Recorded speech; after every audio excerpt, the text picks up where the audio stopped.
Questão 36 da prova de 2018-1 da USS.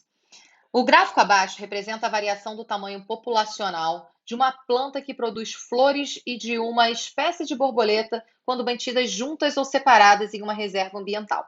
Aí você olha no gráfico o seguinte, só a planta, aí ela tem um crescimento ali, um tamanho populacional X. Só a borboleta, um tamanho populacional X. As duas juntas, plantas e borboletas em conjunto. O tamanho da população de plantas e borboletas aumenta de forma bem significativa, né, quando elas estão aí unidas. A análise do gráfico permite concluir que a relação ecológica existente entre esses elementos é denominada. Primeiro, quando você olha um gráfico sobre relação ecológica, observa se separados e juntos você tem a mesma coisa, ou seja, se é indiferente para esses organismos, estar separados ou estar juntos, se é indiferente, se é bom ou se é ruim. Aqui a gente observa que é bom, que é benéfico, porque separados elas teriam menor população e juntas a população desses organismos vai ser maior. Então a gente tem um fator que é positivo para o tamanho da população desses indivíduos. Aí a gente já tira duas opções de resposta: parasitismo e herbivorismo. O herbivorismo é um tipo de predação, né, especificamente realizado por animais herbívoros. E parasitismo é uma relação ecológica também, aí nesse caso desarmônica, onde um parasita ele vai, aí nesse caso, sobreviver às custas de um hospedeiro. Então, tanto no predatismo quanto no parasitismo, a gente não encontraria um gráfico onde o parasita e seu hospedeiro juntos, eles teriam os dois maior eficiência no tamanho do crescimento da população. O parasita até poderia crescer, mas o hospedeiro estaria aí, nesse caso, sendo comprometido pela ação do parasita. Mesma coisa, presa-predador.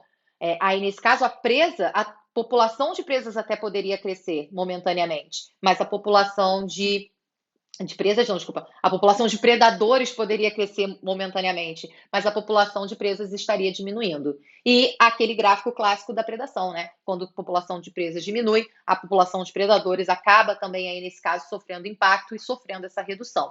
Aqui a gente não vê nenhum efeito prejudicial, a gente só vê efeito benéfico. Então esquece qualquer relação desarmônica que tenha nas opções de resposta. Então a letra B e C esquece da sua opção de resposta. Ficamos entre a letra A e a letra D. A letra D fala em comensalismo. É uma relação harmônica, mas que vai ser benéfica para um indivíduo e indiferente para o outro. Se fosse comensalismo, a gente observaria o seguinte, vamos supor, comensalismo seria uma relação positiva para um e indiferente para o outro. Então, vamos supor que para a planta fosse indiferente, mas para a borboleta fosse benéfico, ou para a planta fosse benéfico e para a borboleta fosse indiferente. Quando juntos, aí nesse caso, um gráfico permaneceria exatamente igual ao anterior. Então, por exemplo, para a população de borboletas é indiferente. Então, a população de borboletas, o tamanho dessa população, sozinha ou unidas a uma planta, seria a mesma. Para a planta seria benéfica, aí nesse caso a população da planta sozinha seria menor e unida a essa borboleta seria maior. Aí seria uma ideia de comensalismo. Nesses gráficos, a gente vê que isolados esses organismos tinham uma população menor e unidos esses organismos apresentam uma população maior. Então, uma relação que os dois se beneficiam simultaneamente. Então, é uma relação aí, nesse caso, de mutualismo, tá? Então, a letra A responderia aí, nesse caso, a questão.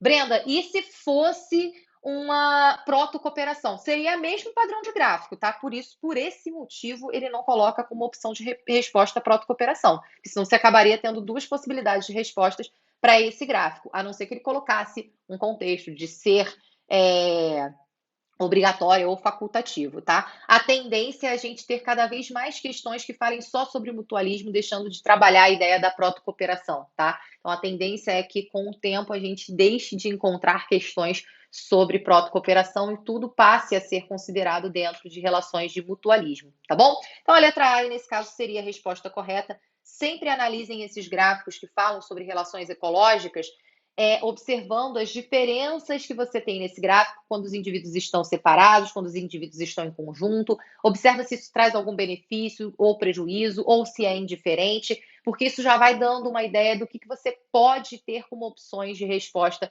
na sua questão, tá bom? Então, essa questão 36 seria a letra A, a opção correta.